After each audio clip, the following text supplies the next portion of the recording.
வணக்கம். ஜஃப்னா கலரியின் பிரம்மாஸ்திரம். எதிர்வருகின்ற ஜனாதிபதி தேர்தலில் தமிழ் மக்களுடைய முடிவு எதனை நோக்கி இருக்க வேண்டும்? தென்னிலங்கை வேட்பாளருக்கு தொடர்ந்தும் ஆதரவு கொடுக்க வேண்டிய சூழ்நிலை தற்பொழுது இருக்கின்றதா? அல்லது தமிழ் மக்கள் தேர்தலை புறக்கணிக்க வேண்டுமா? அல்லது தமிழ் மக்களுடைய அபிலாசைகளை தெரிவிப்பதற்கு பொது வேட்பாளர் ஒரு சிறந்த களமா? இவ்வாறான விடயங்கள் பற்றி பேசுவதற்காக அரசியல் ஆய்வாளர் ஜோதிலிங்கம் அவர்களுடன் இணைந்திருக்கின்றோம். வணக்கம். வணக்கம். தற்பொழுது எதிர்வருகின்ற ஜனாதிபதி தேர்தல் தொடர்பில் அதிக அளவு பேசப்படுகின்றது. இம்முறை ஜனாதிபதி தேர்தல் யாருக்கு வாக்களிப்பது என்ற முடிவில் என்னென்ன காரணிகள் மிக முக்கியமான காரணிகளாக இருக்கும் என்று நீங்கள் நினைக்கின்றீர்கள்? உண்மையில் தமிழ் மக்களினுடைய நீண்டகால அபிலாசை தான் முக்கிய காரணியாக இருக்கிறது. இதைவிட தமிழ் மக்கள் இன்றைக்கு 5 வகையான பிரச்சனைகளை எதிர்நோக்கிறார்கள். ஒன்று, அவர்களுக்கு அடிப்படையாக இருக்கிற அரசியல் தீர்வு என்ற பிரச்சனை. 2வது, நடந்த இன அழிப்புக்கு நீதி கோருகிற பிரச்சனை. 3வது, இப்போ ஒவ்வொரு நாளும் நடக்கிற ஆக்கிரமிப்பு பிரச்சனை. 4வது, இந்த நாங்கள் எங்களுக்கு இன்னும் இயல்பில் வரையில் இயல்பிலே கொண்டு வர்ற பிரச்சனை, குறிப்பாக அரசியல் கைதிகள், காணி பறிப்பு, காணாமல் போனவையினுடைய விவகாரம். 5வது, இன்றைக்கும் செல்துண்டுகளை நெஞ்சில் ஏற்றி கொண்டு பாடசாலைக்கு போகிற சிறுவர்கள் இருக்கிறார்கள். அப்போ போனால் பாதிக்கப்பட்ட மக்கள் உட்பட மக்களுடைய அன்றாட பிரச்சனை. அவை இந்த பிரச்சனைகள் துணை பிரச்சனைகளாக இருக்குது. அடிப்படை பிரச்சனைகள் பிரதான பிரச்சனையாக இருக்குது. அப்போ இதைத்தான் நாங்கள் கவனத்தில் எடுக்க வேண்டிய தேவை இருக்கிறது என்று நான் நினைக்கிறேன். அப்போ இதை நாங்கள் கவனத்தில் எடுப்போம் என்று சொன்னால், இந்த சிங்கள வேட்பாளர்கள், தென்னிலங்கை வேட்பாளர்களில் 3 பேர் முக்கியமானவர்களாக இன்றைக்கு வெளியில் கூறப்படுகின்றனர். ஒன்று, ஜனாதிபதியாக இருக்கிற ரணில் விக்ரமசிங்க. அவர் இன்னும் தன்னை பொது வேட்பாளராக அறிவிக்காவிட்டாலும் கூட அவர் வேட்பாளராக நிற்பார் என்று சொல்லி பொதுவாக கூறப்படுகிறார். 2வது, கட்சி தலைவரான சயித் பிரேமதாசா, மற்ற ஏபியினுடைய தலைவரான அனுரகுமார திசாநாயக்க. இந்த 3 தரப்புமே தமிழ் மக்களை பொறுத்தவரையில் நண்பர்கள் அல்லர். 3 தரப்புமே தமிழ் மக்களினுடைய அரசியல் தீர்வு தொடர்பாக, அவர்களுடைய அபிலாசைகள் தொடர்பாக எந்தவித உத்தரவாதங்களையும் தயாராக இல்லாத ஆட்களாகத்தான் இருக்கிறார்கள்.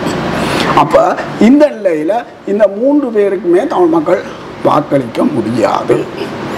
அப்படி என்று சொன்னால் இந்த தேர்தலை தமிழ் மக்கள் தங்களுக்கு சார்பாக பயன்படுத்தலாமா என்பதை நாங்கள் கூடுதலாக என்ன, தமிழ் மக்களை பொறுத்தவரை புற பிரச்சனைகளும் இருக்குது, அகப்பிரச்சனைகளும் இருக்குது.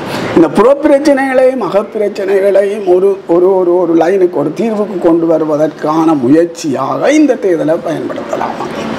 புறப்பிரச்சனை வந்து அரசினுடைய ஒடுக்குமுறை நடக்குது, இந்த புவிசார் பூவோட அரசியல்காரர்கள் கவனிப்பின்மை இருக்குது. அப்படி எங்களுக்கு மற்றது ஒவ்வொரு நாளும் நடக்கிற ஆக்கிரமிப்பு பிரச்சனைகள் இருக்குது. அப்படி புற பிரச்சனைகள் கணக்கு. அகப்பிரச்சனை தமிழ் மக்கள் ஒருங்கிணவில்லை, இல்லை, சிதறிப்பே தான் இருக்கிறேன். தமிழ் மக்கள் சாதியாக, பிரதேசமாக, பால் ரீதியாக, கட்சி ரீதியாக எல்லாம் சிதறிப்பே இருக்கிறேன். அவர்கள் எல்லாத்தையும் ஒருங்கிணைக்க வேண்டிய தேவை இருக்குது. ஒருங்கிணைக்க வேண்டிய தேவை இருக்குது. ஆகவே அந்த விடயத்துக்கு இந்த தேர்தலை பயன்படுத்தலாமா என்பதை பற்றி நாங்கள் யோசிக்க வேண்டி இருக்கிறது என்று நான் நினைக்கிறேன். அதனால தான் சித்திரை 30ஆம் தேதி வவுனியாவில் கூடின பொது அமைப்புகளினுடைய கூட்டு சில தீர்மானங்களை எடுத்தது.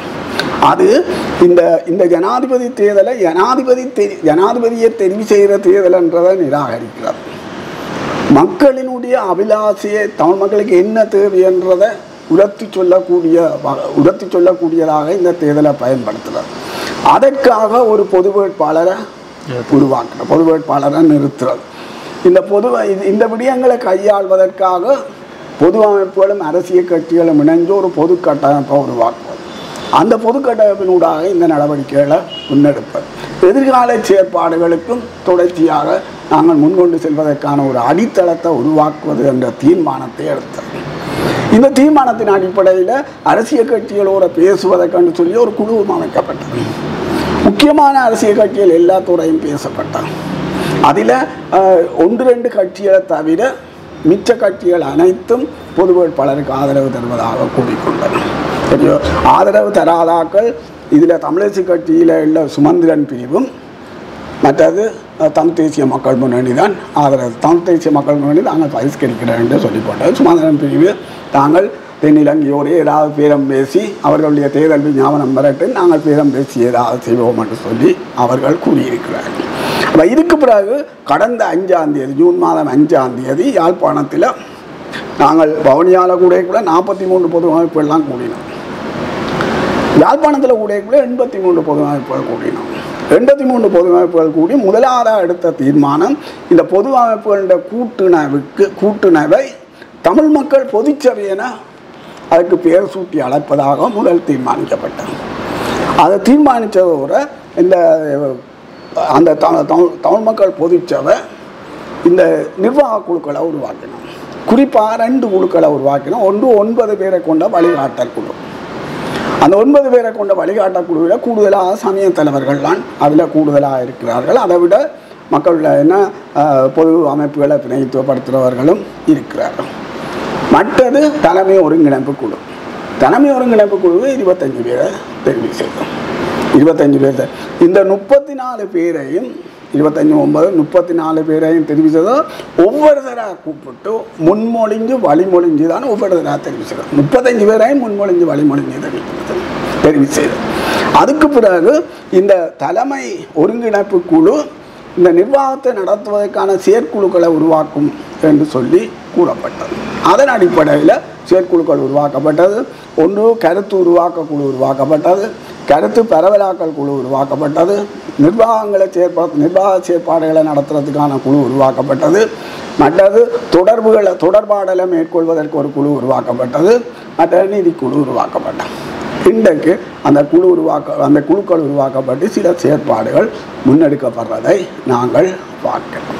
அப்போ ஓரளவுக்கு இந்த பணி கூடுதலாக முன்னெடுக்கப்பட்டு வருகிறது என்று தான் நாங்கள் உண்மையில் கூறிக்கொள்ளலாம். அவை இந்த விழாகாலம் தமிழ் மக்களுடைய அரசியலெல்லாம் சிதறி இருக்கிறதே ஒரு ட்ரக்கில் ஏற்றலாமான்னு சொல்லி நாங்கள் இந்த தேர்தலுக்குள்ளால் இந்த ஜனாதிபதி தேர்தலில் பொது வேட்பாளரை நிறுத்துவதன் ஊடாக அந்த முயற்சிகளை செய்யலாமான்னு சொல்லி நாங்கள் பார்த்து கொண்டு இருக்கிறோம். நீங்கள் தென்னிலங்கை வேட்பாளருக்கு ஆதரவு கொடுக்கக்கூடாதுக்குரிய காரணங்களை குறிப்பிட்டிருக்கீங்க. அதே போன்று பொது வேட்பாளரை ஏன் ஆதரிக்க வேண்டும் என்ற காரணிகளையும் குறிப்பிட்டிருந்தீர்கள். தேர்தல் புறக்கணிப்பு என்பது இந்த இடத்தில் இவ்வாறான உண்மையில் தேர்தல் புறக்கணிப்பும் ஒரு போராட்ட வடிவம் தான். அது நாங்கள் போராட்ட வடிவம் தான். நாகாலாந்திலே அந்த போராட்ட வடிவம் பெரிய அளவுக்கு வெற்றி பெற்றதாக கூறப்படுகிறது. ஆனால் தமிழ் சூழலுக்கு அது பெரிய அளவுக்கு பொருத்தமானதாக இல்லை என்பதுதான் எங்களுடைய அபிப்பிராயம். ஒன்று, இப்போ சர்வதேச ரீதியாக கவனத்தில் எடுக்கக்குள்ள அவர்கள் தேர்தல் நடைபெற்று அந்த தேர்தலுக்குள்ளால் நடைபெறுகின்ற புள்ளி விவர கணக்கை கொடுக்கின்ற போது தான் அங்கே கவனத்தில் எடுக்கப்படுகின்ற சூழல் இருக்கும். அப்போ ஒரு துல்லியமான புள்ளி விவரத்தை கொடுக்கக்கூடியதாக இருக்கும். ஆனால் பயிர்கரிப்பில் துல்லியமான புள்ளி விவரத்தை கொடுக்க இயலாது. அதிகளவானவர்கள் ஏனென்றால் ஒவ்வொரு தேர்தலையும் குறைஞ்சது என்ன ஒரு 70-75% தான் வாக்களிப்பார்கள். மிச்ச பேர் வாக்களிக்க மாட்டார். அந்த வாக்களிக்காதவர்களும் பயிர்கரிப்போட சேர்ந்து அப்போ ஒரு சரியான துல்லியமான கணக்கை கொடுக்க முடியாத ஒரு சிக்கல் ஒன்று இங்கே உருவாகும். அது ஒரு முதலாவது பெரிய பிரச்சனை. அது ஒரு பிரச்சனை. ரெண்டாவது, நாங்கள் சர்வதேச ரீதியாக ஒரு ஒரு துல்லியமான ஒரு சர்வதேசத்தினுடைய ஆதரவை எடுத்துக்கொள்வதற்கு பயிர்கரிப்பை விட இதுதான் கூடுதலாக பொருத்தமாக இருக்கும். பயிர்கரிப்பை விட இதுதான் கூடுதலாக பொருத்தமாக இருக்கக்கூடியான வாய்ப்புகள் இங்கே இருக்குது. ஏன்னு சொன்னால் சர்வதேச ரீதியான அங்கீகாரம் உண்மையிலே அதுக்குத்தான் கூடுதலாக இருக்குது என்ற விதத்தில். மற்றது எங்களுடைய மக்களை பொறுத்தவரையில் இந்த பயிர்கரிப்பு கலாச்சாரத்துக்கு பெரிய அளவுக்கு பழக்கப்படையில்லை. இயக்கம் இருக்கைக்குள்ள இயக்கத்தின் வேண்டுகோளுக்காக நடந்தது ஒழிய பழக்கப்படையில்லை. மற்றது பயிர்கரிப்பு செய்கிறாக்கள் அதுக்கான முன்முயற்சிகளையும் பெரிய அளவுக்கு செய்யவில்லை. அப்போ இந்த காரணங்கள் இருக்கிறபடியால் பயிர்கரிப்பு இந்த விடயத்தை பொறுத்தவரையில் பொருத்தமானது அல்ல என்பதுதான் எங்களுடைய கருத்து. அதை நாங்கள் அவர்களை சந்தித்த போது அவர்களுக்கு நாங்கள் நேரடியாக கூறியிருந்தோம். இதுதான் நிலைமை, இது அவ்வளவு பொருத்தம் இல்லை என்ற விஷயத்தை நாங்கள் அவர்களுக்கு கூறியிருந்தோம். அவர்கள் எங்களுடைய நியாயப்பாடுகளை நாங்கள் சொல்ல கருத்துக்களை அவர்களை ஏற்றுக்கொண்டாலும் தாங்கள் இதுதான் தீர்மானம் என்று சொல்லி போட்டு போனார்கள். இதுதான் உண்மையில் நடந்தது. தற்பொழுது ஜனாதிபதி தேர்தலில் தமிழ் பொது வேட்பாளர் ஒருவர் களமிறங்குவாரா அல்லது தனி தமிழ் பொது வேட்பாளர் தமிழ் வேட்பாளரா அல்லது பொது வேட்பாளரா? இவ்வளவு காலம் நடந்தது என்னன்னு சொன்னால் ஜனாதிபதி தேர்தலை பொறுத்தவரை தமிழ் வேட்பாளர் தான் களமிறங்கினார். 1982ஆம் ஆண்டு குமார் பலம் இறங்கினார். பிறகு சிவாலிங்கம் இறங்கி அவர்கள் தமிழ் வேட்பாளர்களாக இருந்தவர்களே தவிர தமிழ் பொது வேட்பாளராக இருக்கேன். மற்ற அவர்கள் தங்களுடைய அரசியல் இலக்கை தெளிவாக சொல்லாத ஒரு நிலைமையும் ஒன்று இருந்தது. இங்கே நாங்கள் முயற்சிக்கிறோம் தமிழ் பொது வேட்பாளர். இதுக்குள்ளால நாங்கள் தமிழ் மக்கள் எல்லாரையும் ஒரு தேச மாத்திரத்தில் உண்மையில 3 காரணம் இந்த பொது வேட்பாளர் நிறுத்துறது. ஒன்று, முதலாவது முக்கியமான காரணம் தமிழ் மக்களை தேச மாத்திரட்டுறது. இன்றைக்கெல்லாம் சிதறி பிரிஞ்சு போய் இருக்குன்னா நாங்கள் அவைய தேச மாத்திரட்டோம்.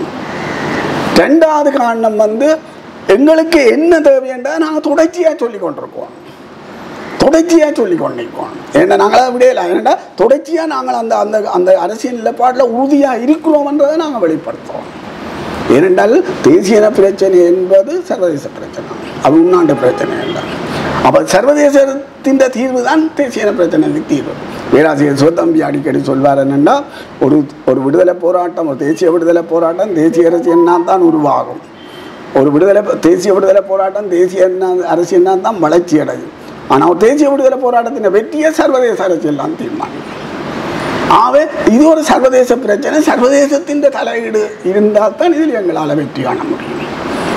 அப்போ நாங்கள் அந்த இதை அப்போ நாங்கள் அதுக்கு என்ன செய்யணும், எங்களுக்கு என்ன தேவை என்றதை தொடர்ச்சியாக சொல்லி கொண்டிருக்கோம்.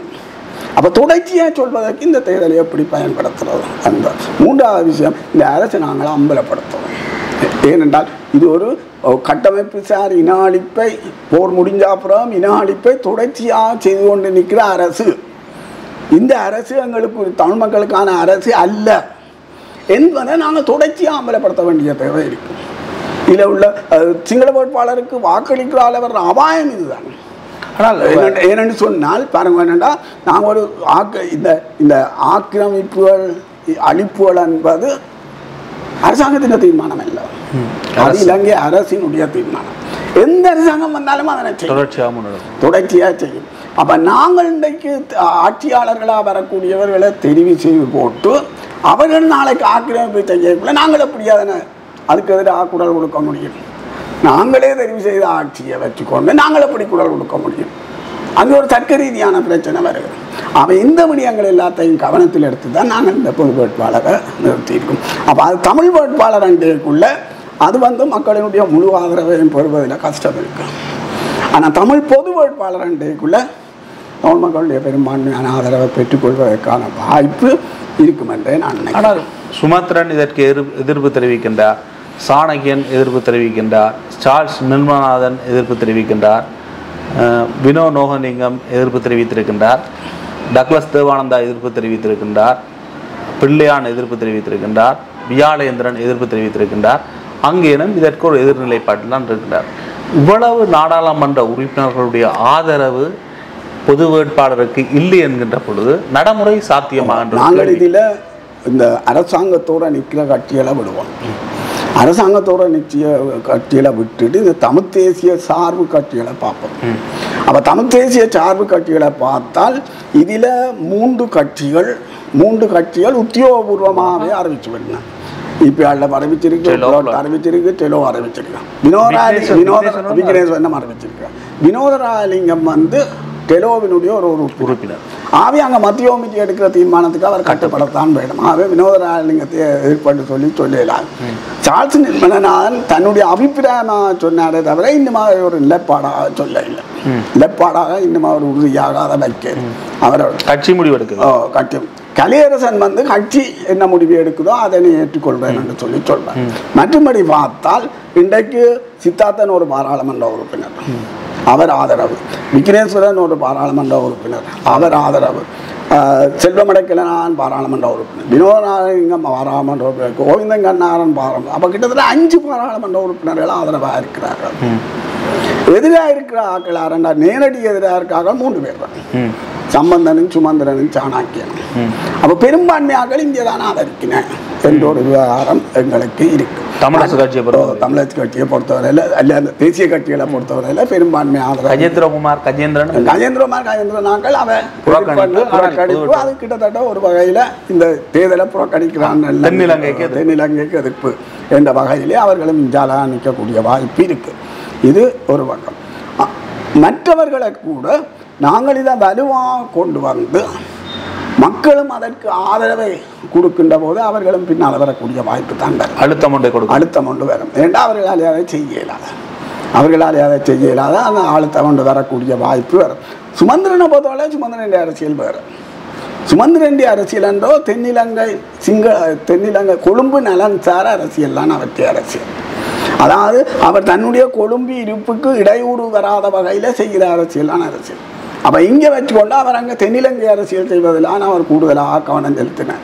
இவர் இன்றைக்கு வந்து ஏதோ தமிழ் மக்களுடைய பிரச்சனையே தென்னிலங்கையை சொல்பவரும் இல்லை, அப்படி ஒரு நாளும் சொல்லவும் இல்லை. இதை மனோனந்தன் இன்னொரு பேசை கூட நேரடியாக சொன்னார். என்னென்னு சொன்னால் சுமந்திரனும் சாணக்கியனும் தென்னிலங்கையோட நெருக்கமான தொடர்புடையவர்கள்.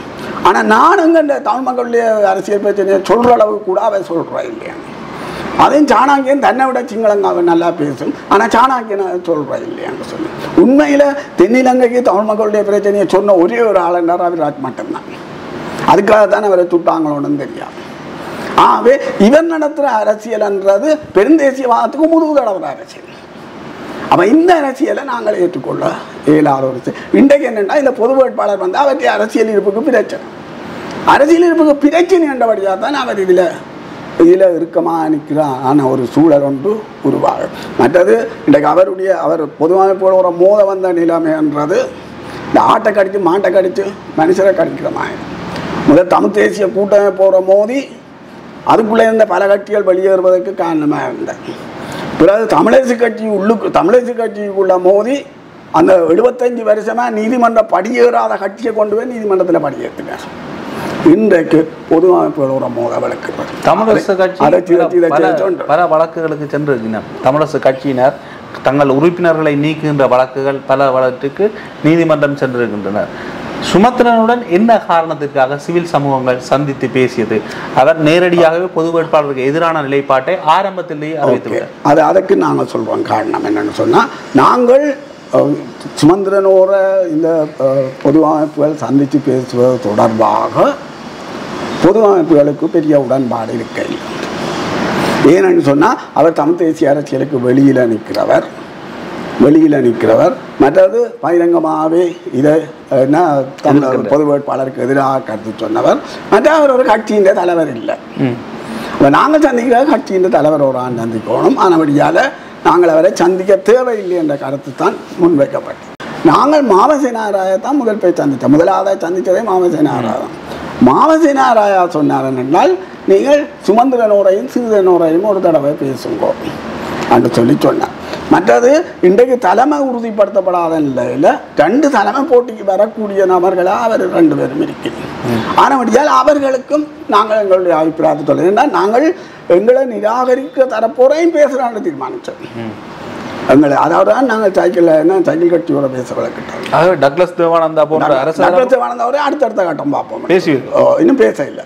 அதே அடுத்த கட்டத்தில் அதையும் ஒரு கவனத்தில் இருந்தோம். எல்லாரோடையும் பேசுகிறதான்னு சொல்லி. அப்போ முதல் தமிழ் தேசிய பரப்பில் உள்ள கட்சிகளோட பேசுவது, அதில் பொது வேட்பாளருக்கு ஆதரவாக இருக்க கட்சிகளும் ஆதரவுக்கு எதிராக இருக்க கட்சிகளோட பேசுகிறாங்க அடிப்படையெல்லாம் அப்போ இந்த அடிப்படையிலான் சுமந்திரனோட பேசப்பட்டது.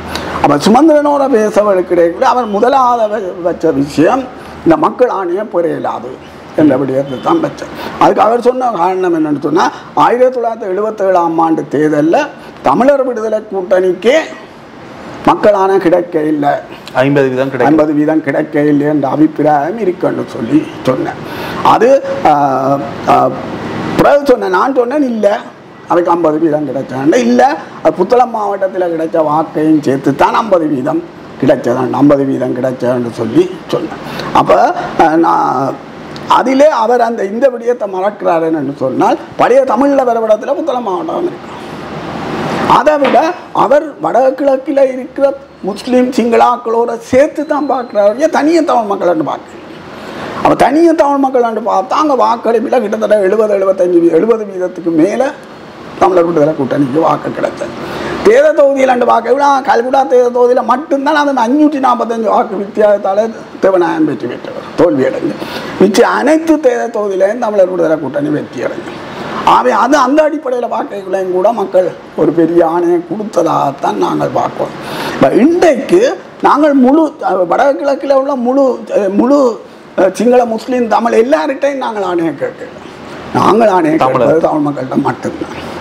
அப்போ தமிழ் மக்கள்கிட்ட ஆணையம் கேட்குறோம் என்னன்னு சொன்னால் தொடர்ச்சியாக இதை சொல்லிக்கொண்டு நிற்கணுமென்றாக்கா, தொடர்ச்சியாக அதை சொல்லிக்கொண்டு நிற்கணுமென்றாக்கான்னு தான் நாங்கள் கேட்குறோம்னு சொல்லி நாங்கள் அதில் குறிப்பிட்டோம். அதுக்கு பிறகு அவர் சொன்னார் என்னென்னு சொன்னால், தாங்கள் தேர்தல் விஞ்ஞாபனம் பெற்ற சிங்கள கட்சியோட நாங்கள் அதை பார்த்து அவர்களோட பேரம் பேசுவோம். அப்போ நாங்கள் சொன்னோம் என்னென்னா, பேரம் பேசுகிறான்றாலும் கூட மக்களை ஒருங்கிணைக்கிறோம்.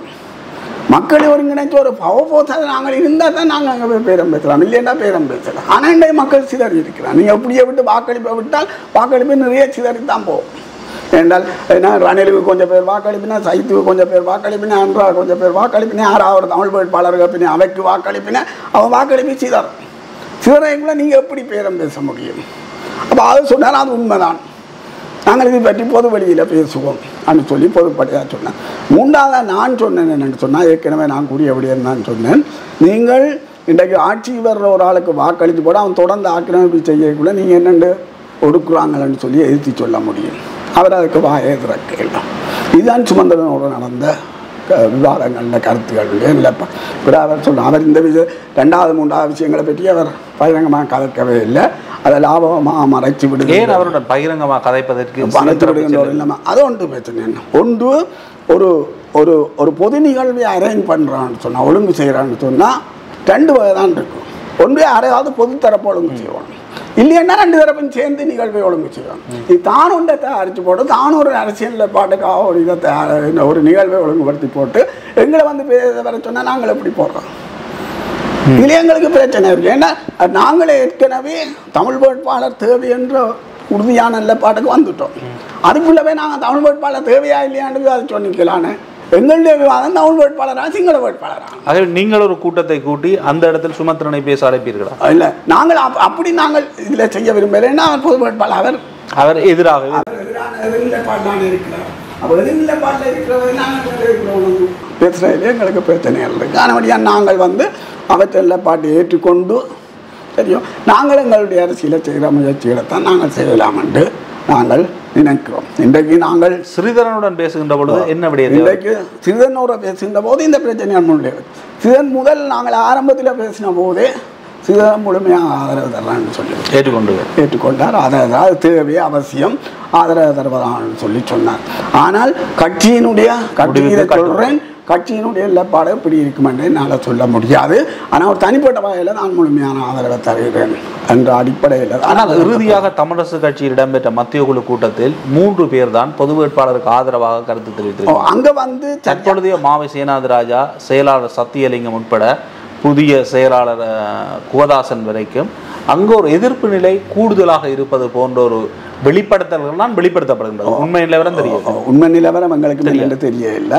மாவசேனாராய எங்களோட வாழ்க்கைக்குள்ள இதுக்கு அவசியம் நாங்கள் முழுமையான ஆதரவு அன்றைய கூட்டத்திலும் இருக்கிறார். பொது வேட்பாளருக்கு எதிரான கூட்டத்திலும் அதுக்குள்ளேயும் இருக்கு. அப்போ அது அவருடைய பலவீனத்தினுடைய வெளிப்பாடு. எங்களுக்கு சொன்னால் முழுமையான ஆதரவு தரேன், தேவைதான், நான் இதுவரைக்கும் கட்சியில் கொண்டு போகிறேன்னு சொன்னார்.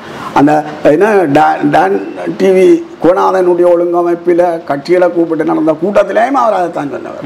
எனக்கு கொஞ்சம் அவகாசம் தாங்க, நான் அடுத்த 19ஆம் தேதி கிடையில் கேட்டு சொல்ல. ஏன்னா அவர்கிட்ட ஒரு உறுதியற்ற தன்மை ஒன்று இருக்குது. அந்த அடிப்படையில் தான் அவர் அந்த இதை சொன்னார். மற்ற சிறிது நாட்கள் கூட எவ்வளவு தூரமாக வலுவாக அங்கே சொன்னார்ன்னு சொல்லிவிட முடியாது. மற்ற மத்திய உலகுக்குள்ள சுமந்திரன் செல்வாக்கு கூடுதலாக இருக்கிறது என்கின்ற ஒரு அபிப்பிராயம் கூட. தமிழரசு கட்சியினுடைய முடிவு பொது வேட்பாளருக்கு எதிராக அமைந்து விட்டால் சிறிதரனும் அந்த நிலைப்பாட்டுக்கு சென்று விடுவார் அல்லவா? இல்லை, அவர் அப்படி செல்லக்கூடிய எல்லாமே கட்சிக்கு கட்டுப்பட்ட. இப்போ என்ன பிரச்சனைன்னா தொடர்பான கட்சி இது தொடர்பான ஒரு தீர்மானத்தை எடுக்காது, இறுதி வரைக்கும் எடுக்காது. ஏன்னா எடுத்தால் அதுக்கு பிரச்சனை. எடுத்தா சில வேலை கட்சி உடையிற லெவலுக்கு வரக்கூடிய சூழல் கூட வரலாம். ஆகவே இது எதுக்காம இதை எடுத்துக்கொண்டு போவோம். நாங்கள் தேர்தல் கிட்ட வந்தாலும் அவங்க எடுக்க மாட்டேன். என்ற எடுக்கக்கூடிய சூழல் வந்தால் அங்கே பெருசாக இல்லை. தென்னிலங்கை வேட்பாளருக்கு ஒரு ஆதரவு நிலைப்பாட்டை அவைய எடுக்கலாம். என்னென்னா இந்தியாவில் எதிர்ப்பு நிலைப்பாடு கூட வந்துன்னா ஆதரவு நிலைப்பாட்டை எடுத்து போட்டு நாளைக்கு அவங்க ஒன்றும் செய்ய போகிற இல்லை. இவன் எதுன்னு ஒண்டி ஆகணும். ஏற்கனவே அரசியல் அப்போ முயற்சியில் நடந்த மாதிரி நடக்கணும். அப்போ இந்த இடத்துலேயே அவள் கொஞ்சம் பேசாமல் இருக்க தாமலுக்கிடுவேன், பேசாமல் இருக்கவில்லை. மற்றது தமிழரசு கட்சிக்குள்ள இந்த பிரச்சனை வல்லாறு முழுக்கத்தான் இருக்கு. அதாவது கொழும்பு நலன்சார் அரசியலுக்கும் தாயக நலன்சார் அரசியலுக்கும் இடையிலான மோதல் வரலாறு முழுக்கவே இருந்தது தமிழரசு கட்சி. ஆனால் என்னென்னா தாய நலன்சார் அரசியல் மேலே நின்றபடியால் கொழும்பு நலன்சார் அரசியலால் தாங்கள் ஆதிக்கம் செலுத்த முடியலை. சுதந்திரம் வந்த அப்படியே தான் கொழும்பு நலன்சார் அரசியலுடைய ஆதிக்கம் மேலே வந்து அவர் எல்லாத்தையும் தண்ட பக்கத்துக்கு எடுத்து கொண்டு போனார். ஆனால் பிரச்சனை என்னென்னா அவரால் ஒரு துரும்ப கூட வெற்றி கொள்ள முடியலை. ஏன்னு சொல்லிச்சோன்னா பெருந்தேசியவாதம் அப்படிப்பட்டான். பெருந்தேசியவாதத்துக்கு முன்னால் பெருந்தேசியவாதத்தால் சுமந்திரனையும் கூட திருப்திப்படுத்த முடியலை. சுமந்திரனை கூட அவர்கள் கேட்டாலும் சின்ன சின்ன விஷயங்கள் அவர்களை கூட திருப்திப்படுத்த முடியாத இல்லை தான் அங்கே இருக்கு. அப்போ பெருந்தேசியவாதம் முழு தமிழாக்களையும் புறக்கணிச்சிடலாம இவர்களெல்லாம் நோண்டியாக போனது தான் மிச்சம். தெரியும். அப்போ இந்த இடத்துல அவர்கள் கவனமாக இருந்தோடும். இதில் அவர்களுடைய எதிர்கால அரசியல் வாழ்க்கையை மிகவும் பலவீனமாக போகின்ற ஒரு சூழல்லாம் உண்மையில் உருவாகக்கூடிய வாய்ப்பு இருக்கிறது நினைக்கிறேன். சிவில் அமைப்புகள் 10 எழுத்தாளர்கள் இணைந்து இந்த பொது வேட்பாளர் கட்டமைப்பு உருவாக்கப்பட்டிருக்கின்றது. இது தற்பொழுது அந்த செயற்பாட்டை முன்னெடுத்து கொண்டு செல்கின்றது. இதற்கு பிற தரப்பினரும் ஆதரவு தெரிவிக்கின்றார்கள், சிலர் எதிர்ப்பு தெரிவிக்கின்றார்கள். ஆகவே இது எப்பொழுது மக்களிடம் சென்று ஒரு கருத்துருவாக்கத்தை மேற்கொண்டு மக்கள் ஆதரவை பெற்ற ஒரு கட்டமைப்பாக வளரும். இப்போதே மக்களுக்குள்ள போக தொடங்கியாச்சு. சரியோ, இப்போ மக்களினுடைய பொது அமைப்புகளை சந்தித்து பேசுகின்ற ஒரு செயற்பாட்டை முன்னெடுத்தாச்சு. நாங்கள் ஜாழ் வர்த்தக சங்கத்தோடு பேசினாங்க, சாவச்சேரி வர்த்தக சங்கத்தோடு பேசினாங்க, கொடியாமம் வர்த்தக சங்கத்தோடு பேசினாங்க, மற்றது யாழ்ப்பாணம் மாவட்டத்தில் கூட்டுறவு சம்மேளனத்தோடு பேசினாங்க, தார ஊர்தியல் சங்கத்தோடு பேசினாங்க, மீனவர் சங்கத்தோடு பேசினாங்க. இப்படி பல அமைப்புகளோடு பேசிக்கொண்டு வரோம். இனித்தான் கிராமங்களுக்குள்ள போய் கிராம மட்டத்தில் பேசுகிறதான ஒரு உரையாடலை நாங்கள் செய்வதற்கான ஒரு முயற்சியை செய்து கொண்டிருக்கிறோம். போகிற இடம் எல்லாமே எங்களுக்கு பொது வேட்பாளர் தேவையில்லை என்ற ஒருதர் கூட அபிப்பிராயம் சொல்ல, அந்த கேள்வியே எழுப்ப இல்லை. அவர்கள் எல்லாம் இவங்களுக்கு வாக்களித்து சரிவராது, நாங்கள் எங்கள் அரசியல நாங்கள் எல்லாம் பார்க்கணும் என்ற விஷயத்தில் உறுதியாக இருந்தது எங்களால். அவர்கள் உண்மையிலே எங்களுக்கு ஆச்சரியமாக தானே இருந்தது. அவர்கள் தென்னிலங்கை வேட்பாளர்களுக்கு வாக்களித்து பயனில்லை என்று கூறினார்கள். அதே போன்ற ஒரு மனநிலை தான் தமிழ் கட்சிகள் மீது கொண்டிருக்கின்றார்கள். தமிழ் கட்சிகள் மீது பயங்கர அதிருப்தியிலான் இருக்கிறார்.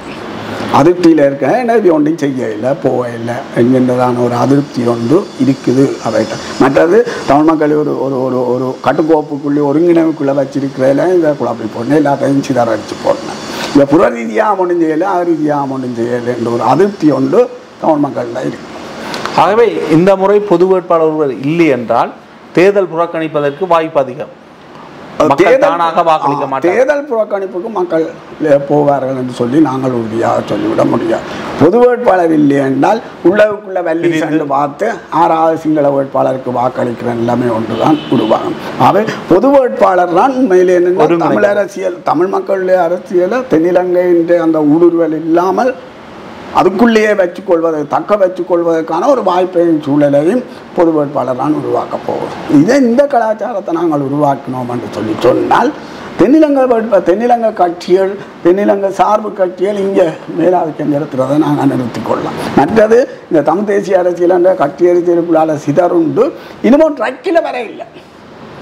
நாங்கள் இதுக்குள்ளாலே ட்ரக்கில் ஏற்றலாமா, இந்த முயற்சிகளுக்குள்ளார தமிழ் அரசியல ஒரு ட்ரக்கில் ஏற்றலாமான்னு சொல்லி நாங்கள் பார்க்குறோம். இன்றைக்கு தமிழ் கட்சிகளும் பொது அமைப்புகளையும் சேர்ந்து பொது கட்டமைப்பை உருவாக்கி இதை செய்ய போகிறோம். அது கொஞ்சம் வெற்றி அடையமாக இருந்தால் நாங்கள் தமிழ் தேசிய சபையை உருவாக்கலாமா என்பது பற்றி கூட யோசிக்கின்ற ஒரு நிலைமை உண்டு. பொது வேட்பாளர் ஒருவர் நிறுத்தப்பட்டு அது 50% அதிகமான வாக்குகளை வடகிழக்கில் பெற்றுக்கொள்கின்றது. தமிழ் மக்களுக்கு கிடைக்கின்ற நன்மை அதனூடாக என்ன?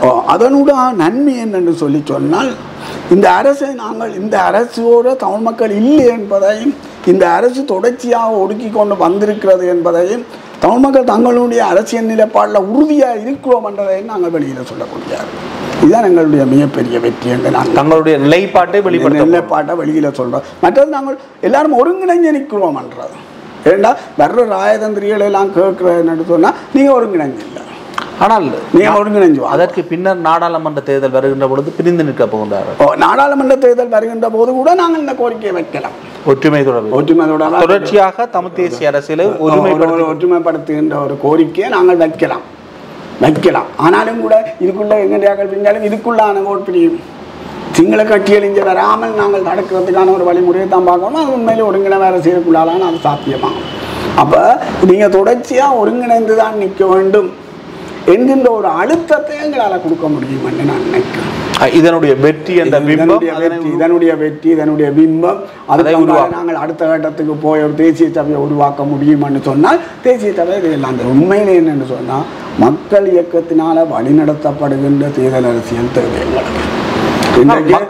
பாருங்க என்னடா டெல்லியில ஆம் ஆத்மி கட்சி, அது மிகப்பெரிய ஆம் ஆத்மி கட்சியினுடைய வரலாறு என்பது மிகப்பெரிய ஒரு போராட்டம், மிகப்பெரிய ஒரு அந்த அழுத்தத்தின் தான் கட்சி உருவாகும். ஆனால் இங்கு நாங்கள் முடிவை எடுத்து நாங்கள் ஒரு தீர்மானத்துக்கு சென்று அதன் பின்னர் மக்களிடம் செல்லுகின்றோம்.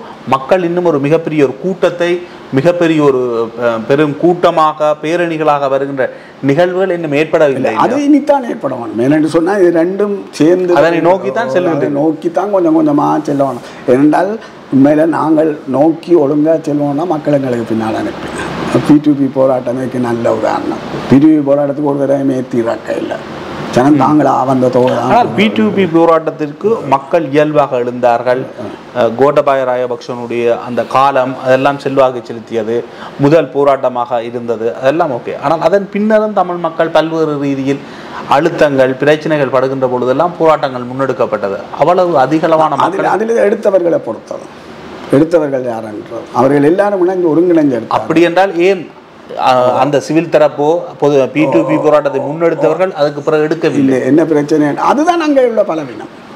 ஏனென்றால் அது ஒரு பாரிய ஒரு மக்களமைப்பை கட்டுவதில்லை, எல்லா பொது அமைப்புகளையும் ஒரு பாரிய மக்களமைப்பை கட்டுவதில்லை, அவைக்கு தோல்வி, பலவீனம் தோல்வி இருக்கு. நாங்கள் அந்த அனுபவங்கள்ல இருந்து படித்து கொண்டு நாங்கள் எங்களுக்கு தமிழ் மக்கள் பெற வேண்டிய அனுபவம் இருக்கு, இந்த அனுபவங்கள் இருக்கு. இதுகள் எல்லாத்தையும் நாங்கள் ஏற்கனவே ஆயுத போராட்ட அனுபவங்கள் இருக்கு, ஏற்கனவே அதுக்கு முன்னுள்ள கட்சி அரசியல் அனுபவம் இருக்குது, இப்போ 14 வருஷமாக கட்சியல் அனுபவம் இருக்குது. இதுகளை எல்லாத்தையும் எடுத்துக்கொண்டு நாங்கள் எப்படி முன்னோக்கி செல்வதான்னு சொல்லினா அதில் நான் தடக்கி விழுவோம், அது வேற பிரச்சனை. தடக்கி விழுந்தாலும் நாங்கள் எப்படி முயற்சி செய்து முன்னுக்கு கொண்டு போகிறோன்ற தான் யோசிக்கணும். தென்னிலங்கை தமிழ் மக்களிடத்தில் பொருளாதார பிரச்சனை இருக்கின்றது, அடிப்படை பிரச்சனைகள் இருக்கின்றது, நாளாந்த பிரச்சனைகள் இருக்கின்றது. அரசியல் தீர்வை கடந்து நான் கூறுகின்றேன், யுத்தத்தினுடைய காணாமலாக்கப்பட்ட அரசியல் பிரச்சனைகளை கடந்து கூறுகின்றேன். ரணில் விக்ரமசிங்கே காணி உறுதி தருவார் என்று கூறுவார், பொருளாதார நலத்திட்டங்களை கூறுவார், நடைமுறை பிரச்சனைகளுக்கு தீர்வுகளை முன்வைப்பதாக கூறுவார், சயித் பிரேமதாசா கூறுவார். அதை கடந்து அண்டோகுமார திசாநாயக்கா கூறுவார், அண்டோகுமார திசாநாயக்கா தான் ஆட்சியிலேயே இருக்கவில்லை என்றெல்லாம் கூறுவார். ஆகவே இந்த விடயங்களை கடந்து தமிழ் மக்கள் வாக்களிக்க போவதற்கான வாய்ப்பு அதிகம் என்று நம்புகின்றனர். உண்மையில் என்ன, தமிழ் மக்கள் தமிழ் தேசிய அரசியலில் அந்த வேர் பலமானது, அதிலே அவர்கள் உறுதியாக. ஆனால் தமிழ் மக்களுக்கு ஒன்று தெரியும் என்னென்னு சொன்னால் அவங்க ஒரு நாளும் தீர்வு தர மாட்டாங்கன்னு தெரியும், மற்றது இவன் தொடர்ச்சியாக ஆக்கிரமிப்புகளை செய்வான் என்று தெரியும். அப்போ இதுக்கு எதிராக நாங்கள் ஒரு தற்காப்பு நடவடிக்கை எடுக்க வேண்டும் என்ற ஒரு விழிப்பை நாங்கள் வலுவாக ஊட்டுவோமாக இருந்தால் நாங்கள் இதை செய்யலாம். மற்றது இதில் நாங்கள் சொல்கிற இப்போ இந்த சாதாரண மக்கள் சந்திக்கிற பிரச்சனைகளை கூட நாங்கள் ஒரு ஒருங்கிணைந்த ஒரு கட்டமைப்பாக இருப்போம் என்று சொன்னால் அரசுக்கு அழுத்தத்தை கொடுக்கலாம். அரசு தான் நினைச்ச மாதிரி எல்லாம் செய்யலாம், அரசுக்கு நாங்கள் அழுத்தத்தை கொடுக்கலாம். நாங்கள் ஒருங்கிணைந்த கட்டமைப்பு எங்கள்கிட்ட இருக்கிற பலங்களை பெற்றுக்கொண்டு கூட நாங்கள் கன விஷயங்களை செய்யக்கூடிய எங்களோட பிரச்சனை என்னென்னா ஒரு ஒருங்கிணைந்த நிறுவனம் இல்லாததான் எங்களுக்கு பிரச்சனை. அதனால் எங்களால் ஒன்றையும் செய்யலாம். இந்தியாவை தாண்டி தமிழ் மக்களுக்கு ஒரு தீர்வு சாத்தியமா? இந்தியாவை தாண்டி தீர்வு சாத்தியம் இல்லை. இந்தியா தெளிவாக கூறியிருக்கின்றது, 13வது திருத்தம் தான் தன்னுடைய நிலைப்பாடு, அதற்கு அங்கால் செல்வது உங்களுடைய பிரச்சனை என்று. சமூக விஞ்ஞானத்தில் எதுவுமே நிரந்தரமானதில்லை, மாறக்கூடிய வாய்ப்பு இருக்கு. இந்தியாவை நாங்கள் கையாளணும், இந்தியாவை நாங்கள் எங்கெண்டே அரசியல் நிலப்பாட்டில் இருந்து நாங்கள் கையாண்டிருக்கிறோமா, அதுக்கான மூலோபாயங்கள் தந்திரோபாயங்களை வகுத்து செயல்பட்டிருக்கிறோம். ஒன்று நாங்கள் எதுக்கி அல்லது என்ன அது இந்த முதுகு தடவர அரசியல், எதிர்ப்பு அரசியல் எல்லாம் முதுகு தடவர அரசியல், இது ரெண்டுமே தவறான. இது ரெண்டையும் விட்டுட்டு நாங்கள் இந்தியா கையாளுறதுக்கு என்னென்ன மூலோபாயங்கள் தந்திரோபாயங்களை வகுத்து வேண்டாம், கையாளுறதுக்கான இடவழிகள் அங்கே நிறைய இருக்கும். அந்த இடவழியில் எல்லாத்தையும் கண்டுபிடிச்சு நாங்கள் எப்படி போகிறோம். அப்படி என்ன எங்களுக்கு ஒரு வெளிநாட்டு கொள்ள வேணும், எங்களுக்கு ஒரு ராயர்ன்ற லோபி வேணும், இதை அரசியல் கட்டியாக செய்யலாம். இது ஒரு மாபெரும் அமைப்பை ஒன்றை உருவாக்கினால்தான் நாங்கள் அதுக்குள்ளால இந்த விஷயங்கள் எல்லாத்தையும் எங்களால் செய்து கொள்ளக்கூடியதாக இருக்கும். இந்தியாவில் நாங்கள் தொடர்ச்சியாக இந்தியா காலத்தை கொடுப்போம். நான் சொன்னேன் என்னென்னு சொன்னேன், நாங்கள் என்ன இந்திய துணை தூதுவரை சந்தித்த போது நாங்கள் சொன்னேன், பயமுண்டை நாங்களே ஏற்கலாம், பயமுண்டை நாங்களே ஏற்கலாம்னா பயமுண்டை சமஸ்தியாக்குவோம், பயமுண்டா சமஸ்தியாக்க முடியும். 13 நீங்கள் சில திருத்தங்கள் செய்தால் 13 சமர்ச்சியாக்கலாம். இந்த அரசியல் திருத்தங்களை செய்தால் அரசியல் பின்னர் 2வது உறுப்பினர் உள்ளது இலங்கை ஒற்றையாட்சி அரசு, அதை திருத்துக்கும். 76ஆம் உறுப்பினர் உள்ளது பாராளுமன்றம் தன்னை சட்டமாக்காத துவத்தில் அதை உறுதிக்கும். மற்ற இந்த 3 பட்டியலுக்கு அதில் ஒரு பட்டியலை நீக்கணும். ஆளுநர் அதிகாரத்தை நீக்கி அதை முதலமைச்சர்கிட்ட கொடுங்கோ, வடகிழக்கு இணையுங்கோ, தெரியும். அது சமர்ச்சியாக வந்து நாங்கள் அதை ஆதரிக்கிறோம். இப்போ இருக்கிற சூழல்ல எங்களால் இதை ஆதரிக்க முடியாது. மற்றது அதை நாங்களாக இருக்காம போகிறோம். இல்லைன்னா ஜாப்பில் உள்ள விஷயம், ஜாப்பில் உள்ள விஷயத்தை நடைமுறைப்படுத்தும். அதுக்கே நாங்கள் அர்த்தம் கொடுக்கணும். பொது வேட்பாளனுடைய கொள்கை நிலைப்பாடு என்று வருகின்ற பொழுது 13ஐ அது நிராகரிக்குமா? அதே நேரம் உள்ளக விசாரணையை அது நிராகரிக்குமா? ஜெனிவாவை நிராகரித்து பாதுகாப்பு சபைக்கு அந்த விடயம் கொண்டு வரப்பட வேண்டும், சமஷ்டி கொண்டு வரப்பட வேண்டும், அவ்வாறு கூறுமா? அல்லது நிராகரிப்பு அற்ற தமிழ் தேசிய அரசியல் அபிலாசையை மட்டும் வெளிப்படுத்துமா? எங்களுக்கு நாங்கள் 13 நாங்கள் நிராகரிப்போம், 13 நாங்கள் ஏற்றுக்கொள்ள மாட்டோம். நிராகரிக்கணும்ன்றது அந்த கொள்கை நிலைப்பாட்டில் அதை சொல்ல தேவையில்லை. ஆனால் நாங்கள் வந்து எங்களுக்கு என்ன தேவை என்ற நடைமுறையில் தமிழ் தேசியம் சார்ந்த கட்சிகள் 13ஐ வரவேற்கிறது. இல்லை, தமிழ் 13 அவை என்ன 13 அவர்கள் 13 தற்காலிகமாக தாங்கள் ஏற்கனவே தங்களுடைய தீர்வு சமர்ச்சியான் என்று சொல்லுவேன். ஆனால் ஒரு ஆரம்ப புள்ளியாக கொள்ளலாம் என்று சொல்லுவேன். ஆனால் இதுக்குள்ளே அவைகளை எல்லாம் கொண்டு வர நாங்கள் விட மாட்டோம். ஏன்னா இங்கே 13 ஆதரிக்கிறார்களும் இதுக்குள்ள இருந்தவ. ஆனால் ஒரு தடவையா 13 பிரச்சனையை நாங்கள் நிராகரிப்போமா? பொது வேட்பாளர்களாக நிராகரிப்போம். நாங்கள் அதில் நிராகரிக்க வேண்டும் என்ற விஷயத்தை சொல்ல நாங்கள் எங்களுக்கு என்ன தேவை என்ற உறுதியாக சொல்லக்குள்ளே அதுதான் நான் நிராகரிக்கப்பட்டேன். சமஷ்டிக்காக அபிலாசையை வெளிப்படுத்துவோம். எங்களுடைய இளமையுடன் கூடிய சுயநிர்ணயம் என்றதுதான் எங்களுடைய இது. சரி, அதை நாங்கள் சொல்லுவோம். வெளிநாடுகள் பேச வரட்டும், பேச வரைக்குள்ள நாங்கள் அதுக்கான பதிலே எங்களால் சொல்ல முடியும். அப்படின்னா நான் சொல்லுவேன், நீங்கள் 13 சமர்ச்சியாக்குங்க, 13 சமர்ச்சியாக்குங்க, நாங்கள் வரோம். இந்த 13 எங்களால் ஏற்க முடியாது, அது பேச வரைக்குள்ள நாங்கள் இருப்போம். இப்போ எங்களுடைய வந்து பொது நிலைப்பாடு என்னென்னு சொன்னால், ஒரு சுயநிர்ணய உரிமையுடன் கூடிய ஒரு சுயாட்சி அதிகாரம் சமர்ச்சி என்ற பற்றி தான் நாங்கள் அதில் பேசக்கூடியதாக இருக்கும் என்று நான் நினைக்கிறேன். சிவாஜிலிங்கம், அனந்தி சசிதரன் போன்றோர் பொது வேட்பாளர் தொடர்பில் தங்களுடைய அபிப்பிராயங்களை தெரிவித்திருக்கின்றார்கள். குறிப்பாக தாங்கள் வேட்பாளராக வருவதற்கு யாரும் இல்லை என்றால் சிவாஜிலிங்கம் தன்னையும், அனந்தி சசிதரன் எல்லோரும் இணைந்து கேட்டால் அதற்கு தான் தயார், வேறு யாராவது பொருத்தமானவர்களை தெரிவு செய்தாலும் அதற்காக தன்னுடைய ஆதரவை தெரிவிப்பேன் என்று குறிப்பிட்டிருக்கின்றார்கள். உங்களுடைய பொது வேட்பாளர் தெரிவு தொடர்பில் என்ன கட்டத்துக்கு சென்று கொண்டிருக்கிறது? உண்மையிலே என்னென்னு சொன்னால், பொது வேட்பாளரை தெரிவு செய்கிற வந்து இந்த பொது அமைப்புகளும் அரசியல் கட்சிகளும் இணைந்த கட்டமைப்பு உருவாக்கி அது ஒரு குழுவை தெரிவு செய்யும். அந்த குழு தான் பொது வேட்பாளரை தேர்ந்த வேலை செய்யும். மற்ற இவர்கள் பொது வேட்பாளர்களாக வரப்போகிறோம் என்று சொன்னால் நல்ல விஷயம். அது பொது வேட்பாளர் விஷயத்தை இன்னும் பேசுபவர்களாக்கிறதுக்கு உதவக்கூடியதாக இருக்கும். அது அவர்கள் இன்னொன்றையும் நாகரிகமாக சொல்லியிருக்கிறார்கள். ஏனே ஒரு பொது வேட்பாளர் நியமித்தாலே நாங்கள் ஆதரவு என்று சொல்லியிருக்கோம். அவை நாங்கள் அதனை கவனத்தில் எடுத்து அவர்களையும் இணைச்சு கொண்டு இதை நோக்கி எப்படி போகிறோம் என்ற அபிப்பிராயத்தை தான் நாங்கள் வைக்கிறோம். இதில் பல்கலைக்கழக மாணவர்கள் ஒரு அபிப்பிராயத்தை வச்சிருக்கிறார்கள், நாங்களும் தனிப்பட்ட வகையில் அபிப்பிராயத்தை வச்சிருக்கோம். கூடுதலாக கிழக்கு மாகாணத்தில் இருந்து அந்த வேட்பாளரை உருவாக்கினால் நல்லது, அதுவும் ஒரு பெண்ணாக இருந்தால் இன்னும் உத்தமமாக இருக்கும் என்கின்ற ஒரு கருத்தை நாங்கள் வச்சிருக்கோம். இதை பற்றி தீர்மானிக்கிற வந்து கட்டமைப்பு தான் தீர்மானிப்போம். அதாவது முதல் அந்த பொது வேட்பாளரை தெரிவு செய்வதற்கான குழு தன்னை சிபாரிசுகளை வைக்கும். சிபாரிசுகளை வச்சா பிறகு பொது கட்டமைப்பு அது தொடர்பான முடிவுகளை செய்யும். பொது கட்டமைப்பு முடிவு செய்த பிறகு அதை கட்சிகளும் இவையும் அங்கீகரித்து அந்த கட்டமைப்பு கட்சிகள் அங்கீகாரத்தை கொடுத்து கொள்கையும் அந்த கட்டமைப்பு தான் முன்வைக்குமா? தேர்தல் பொது கட்டமைப்பு தான் முன்வைக்கும். பொது கட்டமைப்பு தான் கடைசியாக தேர்தல் விஞ்ஞாபனம் தயாரிக்கிற எல்லாம் அந்த பொது கட்டமைப்பு தான் தயாரிக்கும். ஆனால் தேர்தல் விஞ்ஞாபனத்தை தற்பொழுதே தயார் செய்தல் என்பது பலரை அதுக்குள் ஈர்ப்பதற்கு ஒரு ஆதரவாக நாங்கள் சந்தேகங்களற்ற நிலைமையை அதை கொண்டு வரலாம். நாங்கள் இன்னும் பொது கட்டமைப்பை உருவாக்க இல்லை தானே. அரசியல் கட்சிகளும் பொது அமைப்புகளும் இணைந்த கட்டமைப்பை இன்னும் உருவாக்க இல்லை. அந்த கட்டமைப்பு உருவான பிறகு இந்த விஷயங்கள் எல்லாம் வரும். மற்றது இன்னுமே ஜனாதிபதி தேர்தல் நடக்குமோ நடக்கான்ற சந்தேகத்தில் அது இன்னுமே உறுதியாகாத நிலமான இருக்கு. ஜனாதிபதியை ரணில் விக்ரமசிங்காவே இன்னும் தான் வேட்பாளர் என்றதை அறிவிக்கவில்லை. அவை அறிவிக்கட்டுமே, நாங்கள் அதுக்கான முயற்சிகளை செய்யணும். இப்போ நாங்கள் செய்கிறோம்னா பொது வேட்பாளர் ஏன் அவசியம் என்ற விஷயத்தை மக்களுக்குள்ள கொண்டு போகிறோம். பொது வேட்பாளர் என்று என்னென்னா பொது வேட்பாளர் ஒரு குறியீடு தான், தெரியும், அது ஒரு குறியீடு. அரசியல் பொது வேட்பாளர் ஒரு குறியீடு என்பதை கடந்து பொது வேட்பாளராலும் சர்வதேச ராஜதந்திரிகளுடன் அதெல்லாம் தேவையில்லை. ஏனென்றால் யார் பேசுறது? பொது கட்டமைப்பு பேசுகிறாங்க, பொது கட்டமைப்பு பேசும். ஆனால் ஒரு இயல்பு அவரை நாங்கள் அதுக்குள்ள ஏனென்றால் இங்கே வந்து இந்த இந்த ஒரு குறியீடாக தான் அவர் போடப்படுகிறார் இங்கே. அதாவது இந்த அரசியல் நிலைப்பாட்டுக்கான குறியீடு நிலைப்பாடு தான் முக்கியம். அங்கே நிலைப்பாடு முக்கியம். ஆனால் அந்த குறியீட்டாக இருப்பவர் எடுக்கின்ற நிலைப்பாடுகளும் அதன் பின் முக்கியம் இல்லை. குறியீட்டை நாங்கள் சொன்ன அதுக்கு பிறகு அவர் எந்த அரசியல் செயற்பாடுகள்லையும் இறங்கக்கூடாது. மாறி இறங்கினால் அது அக்ரிமெண்ட் ஏற்கனவே எழுதி வைப்போம். அந்த அக்ரிமெண்டுடைய சட்ட வலு என்னவா அந்த அது சட்ட ஒரு ரெண்டு தரப்பு ஒரு அக்ரிமெண்ட் எழுதி ஒரு கையெழுத்து வைக்குமா இருந்ததுனால அதுக்கு ஒரு சட்டப்பொறுமதி இருக்கும். இலங்கையில் அரசாங்கங்களே இதுல வந்து நானும் நீங்களும் கூட ஒண்ணு பேசி ஒரு அக்ரிமெண்ட் எழுதி 2 பேர் மேல கையெழுத்து வச்சோம்னா சாட்சியம் அதுல இருக்குமென்னு சொன்னா அவர் தேர்தலை சந்திப்பது அவருடைய அடிப்படை. இதை மீறி அவர் போவாராக இருந்தால் நாங்கள் அவரை மக்களுக்குள்ளே அம்பலப்படுத்துறத தவிர எங்களுக்கு வேற வழி இல்லை. ஆனால் அதை மீறி போகக்கூடிய சூழல் இருக்கும், சாத்தியம் இல்லை. ஆனால் மிகப்பெரிய பிம்பம் என்பது அவரை அரசியலை நோக்கி கொண்டு செல்வது. அவர் அதிலே அவர் நீங்கள் தேசிய அரசியலோட இருக்கும் தேர்தல் அரசியலுக்குள்ள போவேன்னா தேசிய அரசியலோட இல்லைங்க. தேசிய அரசியலோட இல்லை. இப்போ நாங்கள் எல்லாம் ஒரு நாளும் தேர்தல் அரசியலுக்கு போக போகிறாக்கள் இல்லை. ஆனால் தேசிய அரசியலோடு நாங்கள் நிற்போம். அப்படி அவர் தேசிய அரசியலோட நிற்கட்டும், தேர்தல் அரசியலுக்கு அவர் போக வேண்டுமென்று இல்லை.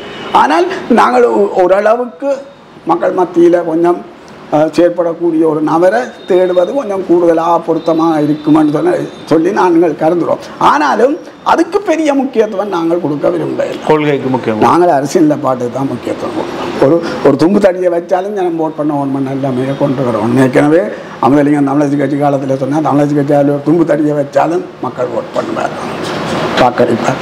அதே மாதிரி ஒரு அரசியல் நிலைப்பாடு என்றால் நபர்களை நோக்கி ஒரு நாளும் நாங்கள் மக்களை திரட்டக்கூடாது. அரசியல் நிலைப்பாட்டை நோக்கி தான் மக்களை திரட்டும்.